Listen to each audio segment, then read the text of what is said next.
For years, Iran believed it didn't need the West. It had a plan: pivot east, partner with China, arm up with Russia, and build an axis of resistance strong enough to defy sanctions, outmaneuver the US, and reshape the region in its own terms. But that strategy, well, I guess as you know, it's falling apart. Because China and Russia aren't saviors, they're actually opportunists, and Tehran is learning that lesson the hard way. Okay, let's start with China.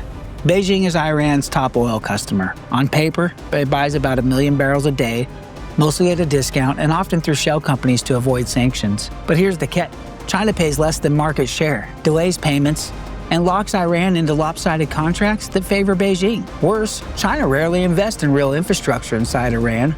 The 25-year strategic deal signed in 2021 is mostly symbolic. Little money, even less follow-through. Beijing sees Iran not as a partner, but as a discount fuel station with no alternatives. There's no military alliance, no protection on the world stage, no economic lifeline beyond basic energy trade.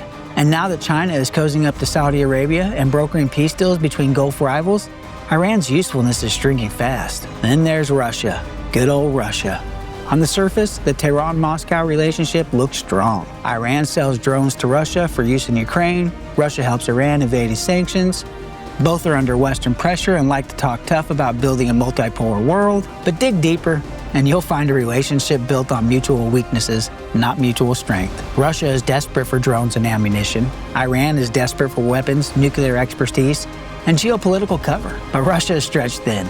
Its economy is in decline, its military is bleeding men and machines in Ukraine, and it's increasingly seen as too toxic for Iran to tie itself to long-term. Even among Iran's elite, there's growing unease. Do we really want to bet the future of our country on a declining, sanctioned, war-torn Russia? Yeah, that'd be a good idea. Because if Russia loses in Ukraine, or even just gets bogged down permanently, Iran is stuck holding the bag. The reality is pretty fucking simple. Neither China nor Russia can offer what Iran needs most right now: a stable financial system, a functioning industrial base, access to modern technology, and the political capital to rebuild global legitimacy. And you know what? Only the West has those tools, and the regime, despite its rhetoric, is starting to recognize that. That's why we're seeing black channel diplomacy pick up again. That's why Europe is floating new nuclear terms. And it's why even hardliners inside Iran are beginning to hint that some kind of realignment, however small, might be on the table. Because China and Russia might be useful, but they're not enough. And when your economy is collapsing, your people are rebelling, and your energy exports are being sold at a loss, not enough becomes the biggest threat of all.